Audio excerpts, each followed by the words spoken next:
Hi, it's Maria, and today I want to share with you one of my favorite poses, extended child's pose, and just different ways that you can practice this to stretch out your body and to relax in different ways.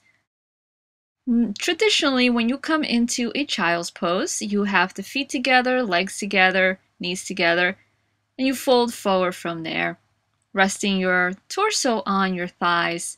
But sometimes that doesn't give you enough of a stretch, or your hips are lifting, or maybe your belly's just pressing uncomfortably into your thighs.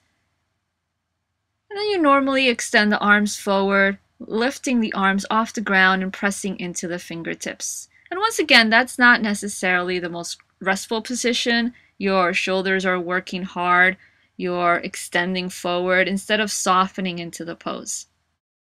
So today I want to show you some ways that you can relax a little bit more and soften a little bit more with an extended child's pose. You still want to keep your toes together, except now you want to walk the knees out wide, maybe as wide as your mat. You want to go a little wider than your hips. Extend the arms forward and begin to lower.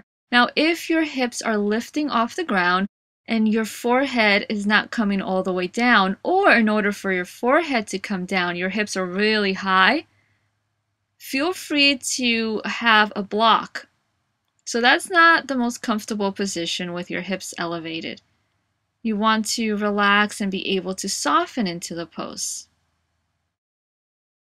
Maybe you're sinking into your low back, maybe your head is not quite on the floor, so you're not resting your head, you're not resting your shoulders and your neck. So take your block and place it in front of you to rest your forehead on the block.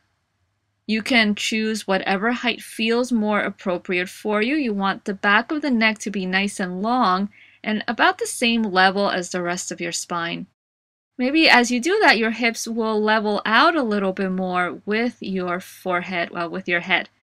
So as you place the block under your forehead, notice what feels better, what height, and you can choose whatever height feels more comfortable. As you start to open a little bit into the pose, you can always lower the block and maybe go a little deeper into it. And bring the hips closer towards your heels as it feels comfortable. Let your elbows come to the floor and relax through the shoulders. Now, if you can comfortably come all the way down, forehead to the floor, and the hips down, once again, let your shoulders relax. So you're not lifting them up like I'm doing here, but rather softening, lowering the elbows to the floor, and letting your shoulders relax away from your ears and towards the mat. So that is definitely a more restful, restorative version of the pose, and I like to practice and I like to teach this all the time because it really does feel good to be there. And the knees wide helps you to settle a little deeper into the pose.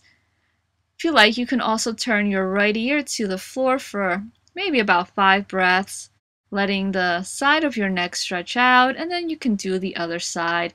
Same thing, hold it about 5 breaths. So that's another option that you can take in child's pose. Something else that I like to do is to rock my head side to side, and you can do that with both of these actually. You can do whether you're on a block or not. So rocking your head gives you a little massage. Sometimes I like to sway side to side a little bit here as I rock my head, swaying the torso and the hips. And then sometimes I like to walk myself over to the right side and really stretch out through the right arm. Take a few breaths on that side and then stretch to the left side and reach with your right arm, stretching through the right side of your body. And your forehead doesn't have to be on the ground here. You can lift it like I did. Another option is to cross your left arm underneath your body, and you can have your head supported here on a block, or you can have your ear on the floor. As you do that, let your left shoulder soften as you continue to extend your right arm forward. So that's another option, and obviously you want to stay here maybe 5-6 breaths, whatever feels good, and then switch it up and do the other side. Extend the right arm across the body, rest the arm and shoulder on the floor, the ear on the floor or on a block or blanket, cushion, whatever you need. And the opposite arm always extends forward in this one. And come back to center. Another one is to bring your elbows to shoulder distance, bring the palms together, take the thumbs to the back of your neck, creating a fin with your hands. And that's a nice way to stretch out the triceps as well as open the backs of the shoulders a little bit more. Gives you a nice stretch. Another option you can take is reach the arms behind you, interlace the fingers, and extend the arms back, lifting the arms as high as comfortable for your body without locking your elbows. And maybe there rock the arms side to side, giving yourself a tiny twist in the upper back. See how that feels for you. And then you can release after doing that for a while. And another option is to rest your arms back, either on your legs or along the outside of your legs. And you can take your hands to the floor or to grab the heels or bottoms of the feet, relaxing through the shoulders and letting yourself soften.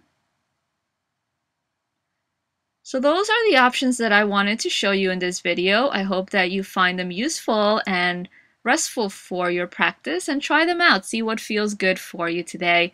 Thank you so much for watching, and don't forget to subscribe, to share, to like, and comment. I'll see you next time.